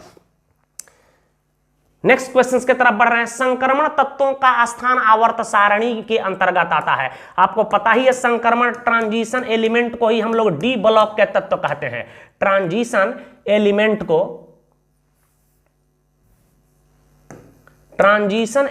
को हम लोग क्या कहते हैं? डी ब्लॉक के तत्व कहते हैं, क्योंकि यह इनका इलेक्ट्रॉनिक विन्यास लिखने पर इनका अंतिम इलेक्ट्रॉन डी ऑर्बिटल में प्रवेश करता है, तो एस ब्लॉक नहीं होगा। एस ब्लॉक किसको कहते हैं? ग्रुप 1 और 2 के तत्व को। 13 से लेकर के 18 तक के तत्व को पी ब्लॉक, और ग्रुप 3 से लेकर 12 तक के तत्व को हम लोग डी ब्लॉक। ठीक है, तो आंसर हमारा सी होना चाहिए। क्लियर है? आगे की ओर बढ़ते हैं। कह रहा है कि कौन संक्रमण धातु का युग्म नहीं है? तो ट्रांजिशन एलिमेंट में आपको जनरली 3D ट्रांजिशन सीरीज के तत्व ही देते हैं, क्योंकि आपके सिलेबस में लिख दिया है 3D ट्रांजिशन सीरीज, और ये शुरू होता है स्कैंडियम 21 से लेकर के जिंक 30 तक। और आपको रटवाए भी थे कि सुनो तुम विवाह कर लो मुझसे फिर कोई नहीं कहेगा जानू, सुनो तुम विवाह कर लो मुझसे फिर कोई नहीं कहेगा जानू। तो स्कैंडियम 21 से लेकर 30 तक तो आपका नाम याद होना चाहिए। यह सोडियम, इसका एटॉमिक नंबर 11, कैल्शियम का 20, बिल्कुल यह एस ब्लॉक का तत्व नहीं होगा। मैग्नीशियम का एटॉमिक नंबर 12, एल्युमिनियम का 13, बिल्कुल नहीं होगा। यह सल्फर का 16, फ्लोरीन का 9, बिल्कुल नहीं होगा। यहाँ कॉपर बाबा दिखाई दे रहा है, इसका एटॉमिक नंबर 29 और लोहा का 26। या देखो तो 21 से 30 के बीच में है, तो बिल्कुल ट्रांजिशन एलिमेंट होगा। थोड़ा सा भी पीरियोडिक टेबल पढ़े होंगे तो आप टिक लगा दीजिएगा। आगे की ओर बढ़े। इलेक्ट्रॉनिक विन्यास तो कंफर्म पूछा जाता है भाई, कह रहा है कि बताइए। देखो तो बताए थे आपको कि कहां कहां अपवाद होता है, बताए थे। एक 24 क्रोमियम में और एक पूछा जाता है 29 में, फिर 41 नियोबियम 41 से लेकर 47 AG तक, इसी में एगो प्लेडियम 46 होता है। कुछ नहीं करना है भाई, कुछ नहीं करना है, जैसे इलेक्ट्रॉनिक विन्यास आप लिखना है लिख दीजिएगा। केवल 1 घंटा बोरिंग चला देना है एस से डी में, एस से 1 इलेक्ट्रॉन डी में भेज देते हैं, सही हो जाता है। 24 में 29 में, फिर नियोबियम 41 से लेकर 47 में, फिर हमको एक 78 दिखाई देगा, 78 PT 78 एंड हमारा AU 79 में। ये काम करना है। केवल प्लेडियम में एस से डी में 2 इलेक्ट्रॉन को भेज दिया जाता है। कुछ तत्व अर्ध भरे पूर्ण भरे नियमों का पालन करते हैं, बाकी इसी अवस्था में स्टेबल होते हैं। आपको एक ट्रिक बताए थे क्लास में, सब इलेक्ट्रॉनिक विन्यास लिखना जानते हैं। अरे कुछ लोगों को तो इलेक्ट्रॉनिक विन्यास ही नहीं आता है, टीचर को दे दीजिएगा थोरियम 90 का लिखो तो गड़बड़ा जाता है। तो कम से कम 118 एलिमेंट में किसी का भी इलेक्ट्रॉनिक विन्यास पूछा जाए, केटायन का पूछा जाए, एनायन का पूछा जाए, आपको लिखना आना चाहिए। खुद से पूछिएगा। इंसान सबसे झूठ बोल सकता है, अपने आप से नहीं। यदि आपको इलेक्ट्रॉनिक विन्यास लिखना नहीं आता होगा तो दोषी तो आप तो हैं ही हैं, आपके टीचर भी दोषी हैं। शिष्यस्त पापम गुरु वर्जित, शिष्य के प्रत्येक पाप के लिए गुरु ही जिम्मेदार होता है, याद रखिएगा। यदि आप सीखे नहीं हैं तो दोषी तो पहले आप हैं, और उस वैसे शिक्षक का चुनाव क्योंकि जो आपको सिखा नहीं पाता है, तो ये आप भी इसके जिम्मेदार हैं कि आप सीखे नहीं। तो चलिए इसका इलेक्ट्रॉनिक विन्यास हम लोग देखते हैं बेटा जी। यहां देखिए तो क्रोमियम का हम लोग देखते हैं, या आर्गन लिख दें, ठीक है, आर्गन लिख दें। आर्गन में क्या भरा होता है? 3s3p भरा होता है, तो 4s3d, 18 2 20, 20 अब 20 और 4 24 होता है। ये क्या है? गलत है। आरिफ सर क्या बताए? एस से 1 इलेक्ट्रॉन डी में भेज दो, क्या हो जाएगा बेटा जी? क्या हो जाएगा बोलाओ तो? आर्गन 18 हो जाएगा, यहाँ क्या हो जाएगा? 4s1 हो जाएगा, 3d5 हो जाएगा। ऑर्बिटल को बढ़ते क्रम में सजा लेना चाहिए, यही बताए थे। 3d5 हो जाएगा, 4s1 हो जाएगा। हमारा सही उत्तर यही होना चाहिए, 3d5 4s1। आर्गन देखना है कि नहीं? 3d5 4s1, तो हमारा यही उत्तर होना चाहिए। किसी को दिक्कत है क्या? तो इलेक्ट्रॉनिक विन्यास से हर साल प्रश्न पूछे जाते हैं, किसी का पूछेगा ही निश्चित रूप से। आगे की ओर बढ़ते हैं। कह रहा है कि निम्नलिखित में से किन तत्वों को 4f कक्षकों में इलेक्ट्रॉन क्रमबद्ध रूप से भरता है। तो आप जानते हैं कि जब 4f में इलेक्ट्रॉन भरता है, 4f में इलेक्ट्रॉन भरता है तो उसको हम लोग 4f सीरीज के तत्व कहते हैं, 4f सीरीज के तत्व कहते हैं। 4f सीरीज के तत्वों को ही हम लोग क्या कहते हैं, लेंथेनाइड्स कहते हैं। क्या कहते हैं, इसी को हम लोग क्या कहते हैं, लेंथेनॉइड्स कहते हैं। और इसी को रेयर अर्थ्स भी कहा जाता है। क्या कहते हैं, रेयर अर्थ्स भी कहा जाता है, पृथ्वी के दुर्लभ तत्व कहते हैं। तो कौन होगा भाई, एक्टिनाइड्स नहीं होगा, ट्रांजिशन एलिमेंट नहीं होगा, क्वाइनेज मेटल कौन है, कौन आगे आया, कौन आगे आया, ये भी नहीं होगा। ठीक है, इसको मुद्रा धातु कहते हैं। आंसर क्या होना चाहिए, लेंथेनाइड्स होना चाहिए।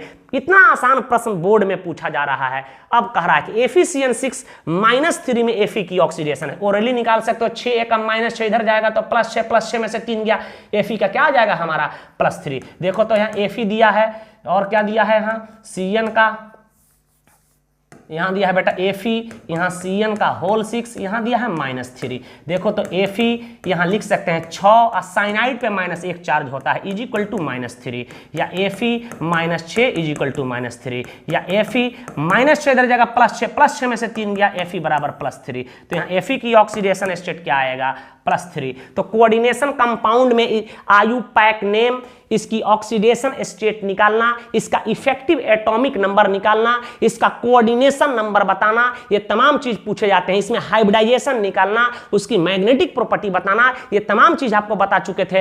राइट डाउन प्लीज, स्क्रीनशॉट लें। एक प्रश्न और आ रहा है कि CuNH3 का होल 4 +2 में परसंकरण होता है। देखिए, परसंकरण निकालने की बहुत सारी हम आपको टेक्निक बताए थे कि यदि कोऑर्डिनेशन नंबर, इसी को कहते हैं कोऑर्डिनेशन नंबर, यदि 4 आ जाए तो याद रखें परसंकरण 2 प्रकार का ही हो सकता है। एक होता है sp3 और दूसरा हो सकता है हमारा d2sp2। dsp2 क्या होता है बेटा, dsp2 होता है। और इसकी स्ट्रक्चर कैसा होता है, टेट्राहेड्रल होता है, टेट्राहेड्रल होता है। और इसका होता है स्क्वायर प्लेनर। अब प्रश्न उठता है कि सर ये तो कंफर्म हो गया कि कोऑर्डिनेशन संख्या 4 देख के दोनों में से कब कौन होगा, और कोऑर्डिनेशन संख्या 6 हो जाए तब भी घबराना नहीं है। इसका हाइब्रिडाइजेशन होता है D2sp3 और एक होता है हमारा sp3d2। sp3 इसको हम लोग कहते हैं इनर ऑर्बिटल इसको कहते हैं इनर ऑर्बिटल कॉम्प्लेक्स, इसको आउटर ऑर्बिटल कॉम्प्लेक्स। यदि इनर d ऑर्बिटल भाग ले तो D2sp3 होता है, और बाहरी वाला d ऑर्बिटल भाग ले तो sp3d2 होता है। और दोनों की ज्योमेट्री कैसा होता है बेटा, ऑक्टाहेड्रल, HEDR ऑक्टाहेड्रल। आपको बताए थे कि यदि स्ट्रॉन्ग लिगेंड हो, याद रखिएगा क्या बताए थे बेटा, स्ट्रॉन्ग लिगेंड हो तो क्या होता है, स्ट्रॉन्ग लिगेंड हो, याद रखिएगा। तो हमेशा इनर ऑर्बिटल कॉम्प्लेक्स बनाएंगे ना, पहले D आना चाहिए। स्ट्रॉन्ग लिगेंड में कौन कौन आता है, CO आता है, NO2 आता है, याद रखिएगा, CN आता है, EN आता है, ठीक है, NH3 आता है। इसको स्ट्रॉन्ग लिगेंड, इसका ऑर्डर भी बताए थे। ये आ जाए तो याद रखना है कि अंदर वाला D मार देना है। जनरली इसके एक्सेप्शन भी है। और जल आ जाए, फ्लोरीन, क्लोरीन, ब्रोमीन आ जाए लिगेंड के तौर पे तो वीक लिगेंड माने जाते हैं, हमेशा वह आउटर ऑर्बिटल कॉम्प्लेक्स बनाएगा। अब देखो यहां इस सवाल में देखो ध्यान से, अब ध्यान से सुनना है। जैसे इसका एग्जांपल पहले देख लो। जैसे आपसे कह दे कि बताओ K4FeCN का होल 6, FeCN का होल 6 कह दे। अब बताओ यहां कोऑर्डिनेशन नंबर 6 देख रहे हो, लिगेंड की संख्या को कोऑर्डिनेशन नंबर कहते हैं। तो बताओ 6 और साइनाइड देखना है। जब साइनाइड आ जाए तो पहले वाला D कर देना है। इसका हाइब्रिडाइजेशन क्या मारेंगे, D2sp3 मार देना है। बताओ किसी को दिक्कत हुआ, एक और सवाल देखो, अभी इसी आधार पर सवाल पहले करवा लेने दो ताकि तुम्हारी कंफ्यूजन समाप्त हो जाए। कोई पूछे, बताओ यहां, बताओ पहले बताओ K3 कह दे, यहाँ कह दे Fe, यहाँ से बिहार बोर्ड में कई बार पूछा जा चुका है 6। इसका कोऑर्डिनेशन नंबर कितना है, 6।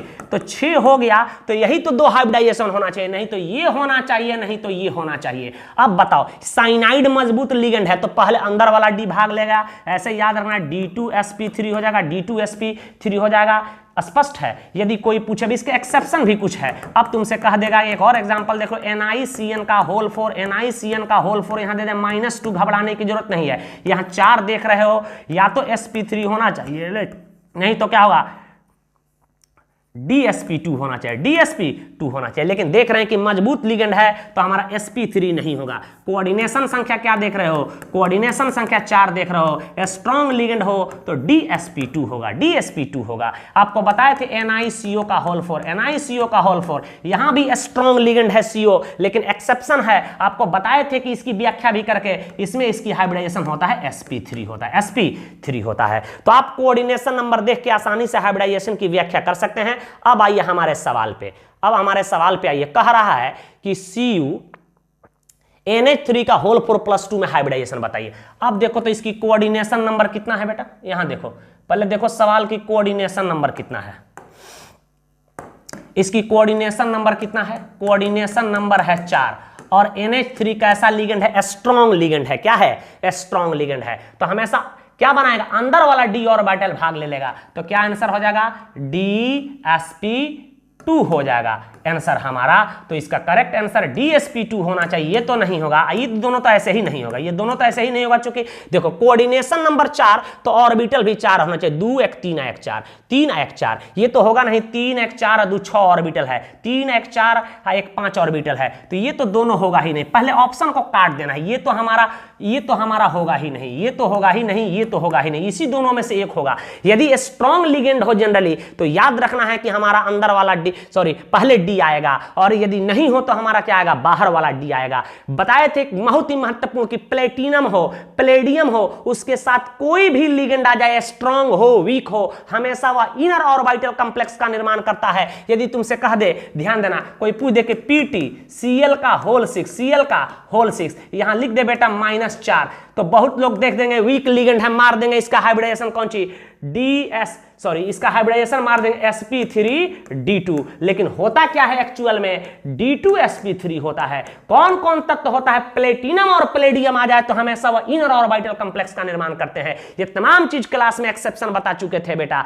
डिटेल यदि पढ़े होंगे क्लासरूम में का नोटबुक यदि आपके पास होगा तो आपका एक भी प्रश्न नहीं फंसेगा। आगे की ओर बढ़े, अंतिम प्रश्न का हम लोग जवाब देंगे, आगे की ओर बढ़ेंगे। कह रहा है कि विटामिन B12 में कौन सा तत्व उपस्थित रहता है। देखिए विटामिन B12 का आप लोग नाम सुने होंगे, विटामिन B12, विटामिन तो हम लोग डिटेल में पढ़े हैं, इसको साइनोकोबालामीन कहते हैं।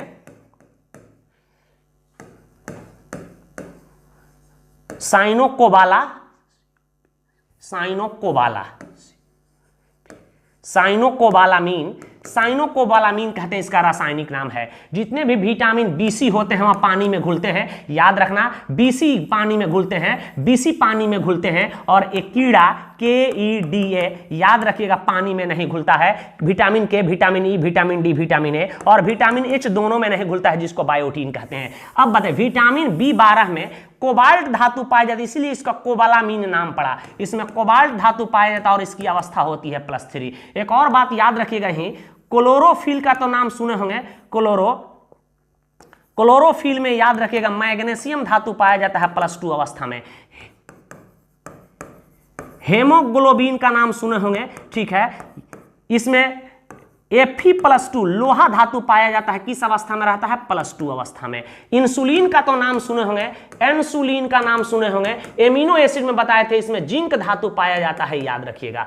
इतना बात को आपको याद रखना है। क्लोरोफिल में मैग्नीशियम पाया जाता है, हेमोग्लोबिन में लोहा पाया जाता है, विटामिन B12 में साइनोकोबालामीन में क्या पाया जाता है, कोबाल्ट +3 अवस्था में पाया जाता है, और इंसुलिन में जिंक पाया जाता है। तो हम लोग 35 प्रश्न को देख चुके हैं। नेक्स्ट लेक्चर में, नेक्स्ट एपिसोड में हम लोग 35 प्रश्न को और कवर करेंगे, जिसमें कुछ इनऑर्गेनिक की प्रश्न होंगे और ऑर्गेनिक का प्रश्न होगा। उसको तो बताने की भी जरूरत नहीं, आप ऐसे ही लगा सकते हैं। तो ऑर्गेनिक वाले एपिसोड के लिए आप लोग तैयार रहेंगे।